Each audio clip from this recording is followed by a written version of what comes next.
వారికి హృదయపూర్వకంగా నా ధన్యవాదాలు తెలియజేస్తా ఉన్నా.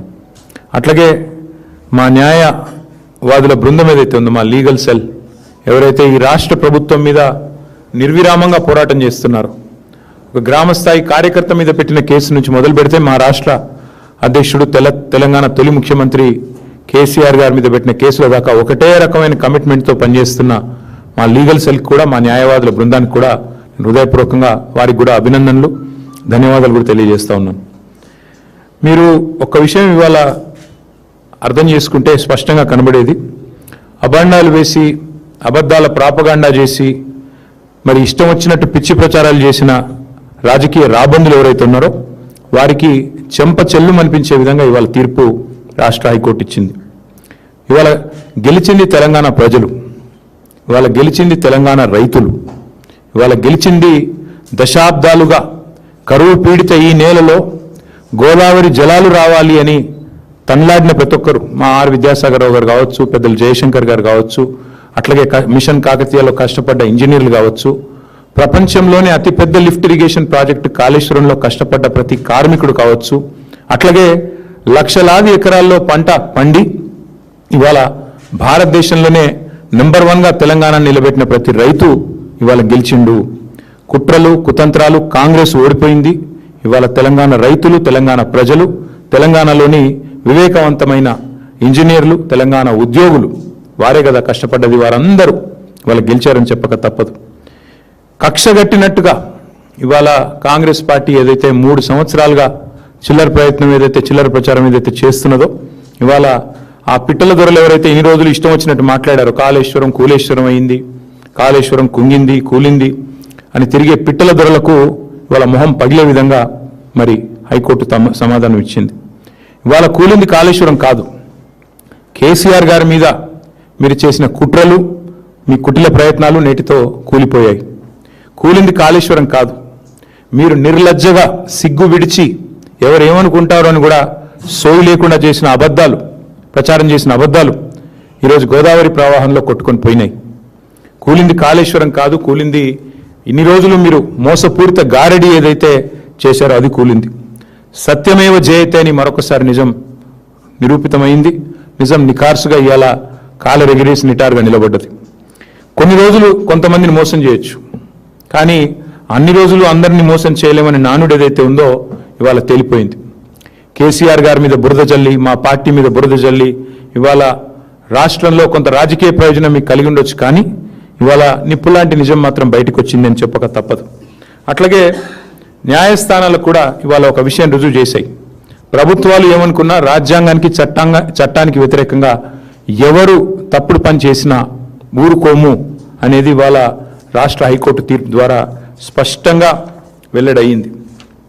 అట్లాగే ఒకటి మాత్రం వాస్తవం, ఇవాళ ఆయన ఎవరిని తెచ్చినా, రేవంత్ రెడ్డి ఎవరిని తెచ్చి ఈ కేసులో వాదింపజేసినా, ఎన్ని కమిషన్లు వేసి కుట్రలు చేసినా, ఎంత అబద్ధాన్ని నిజంగా నమ్మించే ప్రయత్నం చేసినా, ఇవాళ తెలంగాణలో పారుతున్న ప్రతి నీటి బొట్టు కేసీఆర్ గారి గొప్పతనానికి సాక్ష్యం అని స్పష్టంగా చెప్పక తప్పదు. పండుతున్న ప్రతి పంట ఆయన అకుంఠిత దీక్షకు నిదర్శనం అని చెప్పక తప్పదు. కేసీఆర్ గారు కట్టిన కాళేశ్వరం అజరామరం, తప్పకుండా ఇది భూమి ఉన్నంతకాలం, తెలంగాణ రాష్ట్రం ఉన్నంతకాలం, భూమి ఉన్నంతకాలం ప్రాజెక్టు ఉంటుంది. ఈ గోదావరిలో ఈ గోదావరి నది ఈ భూమి మీద పారినంత కాలం ఆయన చరిత్రను, కాళేశ్వరం ప్రాజెక్టు చరిత్రను నీలాంటి అంగుష్ట మాత్రులు మాత్రం ఎన్నడూ తాకను కూడా తాకలేరని చెప్పి కూడా నేను ఈ రాష్ట్ర ముఖ్యమంత్రికి చెప్తా ఉన్నా. మేము మొదటి నుండే చెప్తా వచ్చాం, ఈరోజు కాదు. ఈ పీసీ ఘోష్ కమిషన్ రిపోర్ట్ ఏదో ఇచ్చింది అని చెప్పినాడే నేను చెప్పాను, మా పార్టీ తరఫునే చెప్పాను.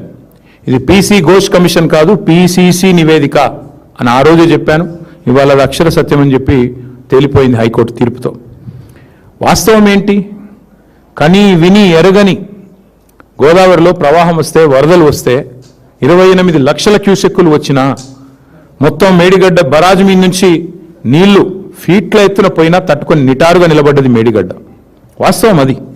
కానీ ఇవాళ ఇష్టం వచ్చిన మాటలు, ఇష్టం వచ్చిన ప్రచారాలు, కాళేశ్వరం కూలేశ్వరం అయిపోయిందని, 1,00,000 కోట్లు కొట్టుకొని పోయాయని ఇద్దరు, నేను ఒక్కరిని అనట్లేదు, ఇందులో ఇద్దరిని అంటా ఉన్నా, అటు కాంగ్రెస్ ఇటు బీజేపీ సిగ్గు విడిచి, కేంద్ర మంత్రి స్వయంగా సిగ్గు లేకుండా పక్కనున్నవారు ఏదో ఒప్పందిస్తే నోటికొచ్చినట్టు జలవనరుల మంత్రి మాట్లాడినారు మొన్న పార్లమెంట్లో. వెంటనే మా సురేష్ రెడ్డి గారు సమాధానం చెప్పారనుకోండి, బట్ ఆయన కూడా అంతే మాట. అట్లాగే ఇక్కడ ముఖ్యమంత్రి నుంచి మొదలు పెడితే గ్రామీణ స్థాయిలో ఉండే కాంగ్రెస్ కార్యకర్త దాకా ఒకటే మాట, పాడిందే పాటరా అన్నట్టు ఒకటే మాట, ఒకటే సొల్లు పురాణం. అందుకే ఈ జలద్రోహులు ఎవరైతే ఉన్నారో, 60 ఏళ్లుగా తెలంగాణకు నీళ్లు ఇవ్వకుండా ఏడిపించిన వాళ్ళు, 60 ఏళ్లుగా తెలంగాణ రైతులను ఇబ్బంది పెట్టిన వాళ్ళు, గోసబుచ్చుకున్న రాబందులకు ఇవాళ ఈ తీర్పుతో జ్ఞానోదయం కలిగి ఉండాలని చెప్పి నేను అనుకుంటా ఉన్నా. వాస్తవానికి తెలంగాణ రైతాంగానికి కాళేశ్వరం ఒక వరప్రదాయిని, తెలంగాణ రైతాంగానికి కాంగ్రెస్ ఒక శనేశ్వరం. ఇది మొదటి నుంచి మేము చెప్తా వచ్చాం. కాళేశ్వరం అనేది ఎంత వరప్రదాయిని అనేది ఎంత వాస్తవమో, కాంగ్రెస్ అనేది శనేశ్వరం అనేది కూడా అంతే అక్షర సత్యం. ఇది ఈరోజు రైతులు ఇప్పుడిప్పుడే గ్రహిస్తూ ఉన్నారు.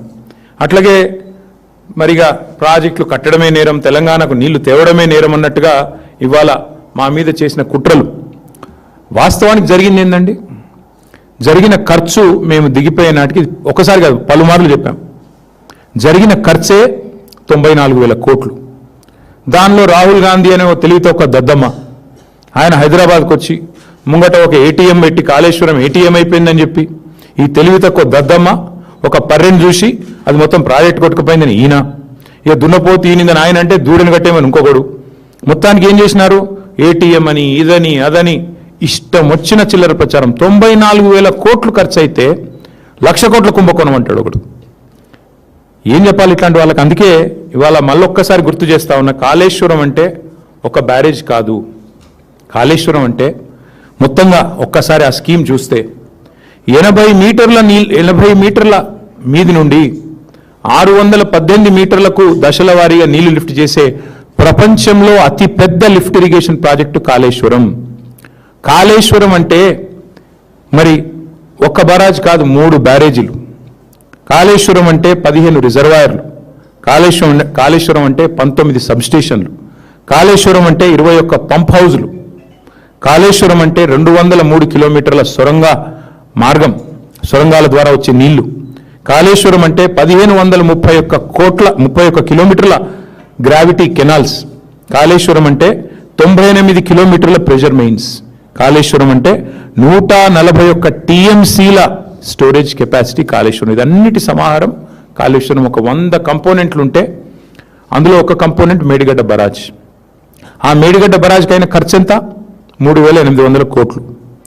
3,800 కోట్లలో మొత్తం 85 పిల్లర్లు ఉంటే, 85 పియర్స్ ఉంటే ఆ మేడిగడ్డ బ్యారేజ్లో 2 కొంత నష్టం జరిగింది. అందులో కూడా కుట్ర ఉందనేది ఈరోజు కూడా నా వాదన. దాన్ని కూడా ఊరికనే కుంగలేదు. అది ఖచ్చితంగా ఈ దుర్మార్గులే ఏదో చేసి ఉంటారని నేను మొదటి చెప్పాను, ఇప్పుడు కూడా చెప్తున్నా. భవిష్యత్తు అది కూడా తేలుతుంది. భవిష్యత్తులో నిజం నిలకడ మీద తేలుతుంది అన్నట్టు అది కూడా తేలుతుంది.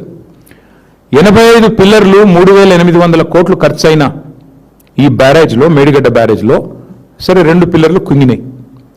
ఆ 2 పిల్లర్లు కుంగితే వెంటనే ఆ సంస్థ ఒక ప్రతిష్టాత్మకమైన సంస్థ, అదేం ఆల్తుఫాల్తు సంస్థ కాదు, ఎల్ఎన్టీ అనే సంస్థ మరి వారు ముందుకొచ్చి, ఎందుకంటే defect liability period, maintenance period ఉంటుంది ప్రతి వర్కులో, మేమే కడతాం ఎట్ అవర్ కాస్ట్, ప్రభుత్వానికి ప్రజలకు రూపాయి నష్టం లేకుండా 300 కోట్లు 400 కోట్లు అవుతుంది ఆ 2 పిల్లర్లు రిపేర్ చేసేందుకు, లేదా మొత్తం ఆ బ్లాక్ రిపేర్ చేస్తే కూడా 400 కోట్లు అవుతుంది కావచ్చు, మేమే కడతామని వాళ్ళు ముందుకు వచ్చారు.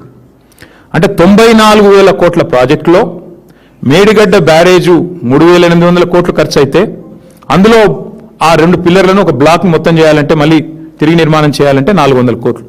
అది మేమే కడతాం, 4 పైసలు కూడా తెలంగాణ ప్రజల మీద భారం పడదు అని ఎల్ఎన్టీ చెప్తే వాళ్ళను హుంకరించి బెదిరించి వాళ్ళ మీద వాళ్ళ CFOను జైల్లో పెడతా అని చెప్పి మొత్తానికి మెట్రో నుంచి పారిపోయేటట్టు చేసి ఆఖరికి ఈ మేడిగడ్డ బ్యారేజ్ విషయంలో కూడా కుట్రలు చేసింది ఈ రాష్ట్ర ముఖ్యమంత్రి రేవంత్ రెడ్డి. అందుకే ఆ సన్నాసికి నేను చెప్తున్నా, కాళేశ్వరం అంటే ఒక్క బ్యారేజ్ కాదు, ఒక 2 పిల్లర్లు కాదు.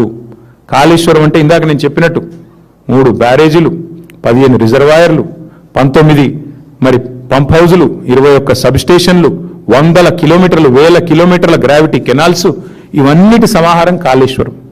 94,000 కోట్లలో అయింది నష్టం 400 కోట్లకి. ఆ 400 కూడా ప్రజల మీద భారం పడకుండా ఆ సంస్థనే ముందుకు వచ్చింది. ఇది వాస్తవం అయితే 1,00,000 కోట్లు పోయింది ఒక సన్నాసి, ఆ సన్నాసికి వంతపాడే ఇంకో సన్నాసి పార్టీ బీజేపీ. అందుకే మేము అనేది ఇవాళ దుర్మార్గమైన ప్రచారం చేస్తూ ఈ పొలిటికల్ మైలేజ్ కోసం మమ్మల్ని డ్యామేజ్ చేయడం కోసం దారుణాతి దారుణమైన ప్రచారం చేశారు. ఇక ఇంకొక మాట కూడా చెప్పాలి ఈ సందర్భంగా, ఎన్ని డైవర్షన్ డ్రామాలు గత 2 ఏళ్లుగా జరుగుతున్నాయో మీరు గమనిస్తూనే ఉన్నారు. విద్యుత్ కమిషన్ అన్నారు, అది ఎక్కడ పోయిందో ఎవరికి తెలియదు. ఇప్పుడు వాళ్ళకు కూడా అర్థమైపోయింది, ఆ కమిషన్లో పనిచేసిన జడ్జి గారికి, కమిషన్ వేసిన వాళ్ళకి అందరికీ అర్థమైంది అందులో ఏమీ లేదు తప్పని. దాన్ని ఎక్కడ పాడేశారో ఎవరికి తెలియదు. ఇవాళ ఈ ఘోష్ కమిషన్ రిపోర్ట్ సంగతి కూడా తేలిపోయింది. అట్లాగే ఇంకో 2-3 ఉన్నాయి కదా ప్రచారంలో, ఏదేదో ఇది అవుతుంది అది అవుతుందని, వాటి సంగతి కూడా తేలిపోతుంది. నిజం నిలకడ మీదనే తేలుతుంది, నిజం ఖచ్చితంగా నిలకడ మీద తేలుతుంది. ఇవాళ తెలంగాణ ప్రజలు అర్థం చేసుకోవాలని నేను కోరుతా ఉన్నా. అట్లాగే ఇవాళ కాళేశ్వరం అనే ప్రాజెక్టు, అది మేడిగడ్డ కాదు, నిజానికి అది మేటిగడ్డ. అల్టిమేట్గా మళ్ళీ కాళేశ్వరమే ఇవాళ కల్పతరువుగా